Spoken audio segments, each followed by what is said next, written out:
Hello friends, good morning. അപ്പോൾ ഞങ്ങളുടെ നെതർലാൻഡ്സിലെ വീടും പരിസരമൊക്കെ ഒന്ന് പരിചയപ്പെട്ടാലോ? വേറെ ഇങ്ങോട്ടും അല്ല കേട്ടോ, തൊട്ടടുത്തുള്ള കടയിൽ കുറച്ച് അരിയും പച്ചമുളകും മേടിക്കാൻ പോവുകയാണേ. 3 സുന്ദര കുട്ടപ്പന്മാരാണ് നമ്മുടെ മുന്നിൽ ഓടിച്ചാടി പോകുന്നത് കേട്ടോ.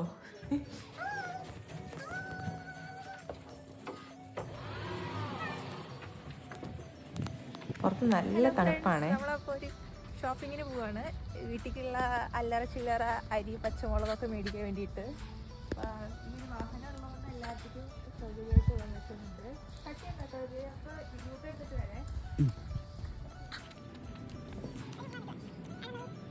നാട്ടിലെ ഭാരതപ്പുഴയുടെ തീരം പോലത്തെ ഒരു ഏരിയ ആണ്. ഞങ്ങളുടെ വീടിൻ്റെ ബാക്ക് സൈഡാണ് ഇതൊക്കെ.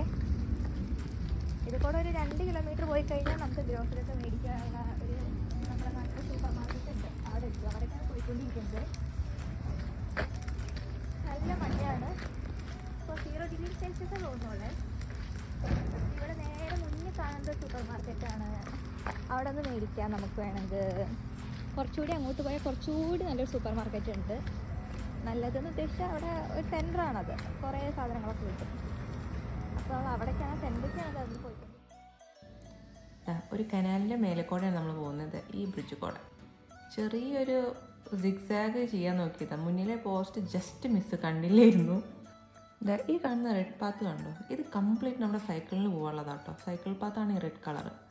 സോ നമ്മുടെ ഈ ഒരു നെതർലാൻഡ്സ് എനിക്ക് തോന്നുന്നു കംപ്ലീറ്റ് ഏകദേശം ഒരുവിധം എല്ലായിടത്തും ഈ റെഡ് പാത്ത് ഉണ്ട്. സൈക്കിൾ യാത്രക്കാർക്ക് അത്രയും പ്രയോറിറ്റി ഉള്ള ഒരു നാടാണ് നമ്മുടെ ഈ നെതർലാൻഡ്സ്. സൈക്കിൾ യാത്രക്കാർ, കാൽനടക്കാർ, പിന്നെ നമ്മുടെ വണ്ടികൾ. ഇതാണ് ഇവിടുത്തെ ആ ഒരു സിസ്റ്റം.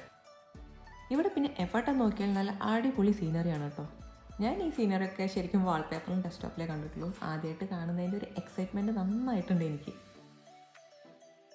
ഈ തണുപ്പ് കുറച്ച് കുറഞ്ഞ് കിട്ടിയിട്ട് വേണം ഇവിടെ എല്ലായിടും ഒന്ന് ചുറ്റിക്കാണാൻ, നിങ്ങളെ കാണിക്കാനും. പിന്നെ കയ്യിൽ ഗ്ലൗ ഇല്ലാതെ ഈ സൈക്കിൾ ഓടിക്കാൻ പറ്റില്ല എന്ന് ഇന്നാണ് എനിക്ക് മനസ്സിലായത്. കൈ കംപ്ലീറ്റ് മരവിച്ചു. അങ്ങനെ അവശ്യ സാധനങ്ങളെല്ലാം കിട്ടിയിട്ടുണ്ട്. ഇനി നമുക്ക് തിരിച്ച് വീട്ടിലോട്ട് സ്പീഡിലേ പോകുള്ളൂ. പോകുമ്പോണ്ടായ ഉത്സാഹം കുറച്ച് കുറഞ്ഞിട്ടുണ്ട് കേട്ടോ. വേറെ ഒന്നുമല്ല, തണുപ്പ് നന്നായി കൂടിയുണ്ട്. എനിക്ക് ഒട്ടും ഹാൻഡിൽ ചെയ്യാൻ പറ്റുന്നില്ല.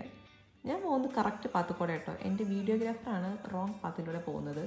ഇനി നമുക്ക് എത്രയും പെട്ടെന്ന് വീടാണ് മക്കളെ. അപ്പോൾ നിങ്ങൾക്ക് എൻ്റെ യാത്ര ഇഷ്ടപ്പെട്ടാൽ please like and subscribe my channel. Thank you.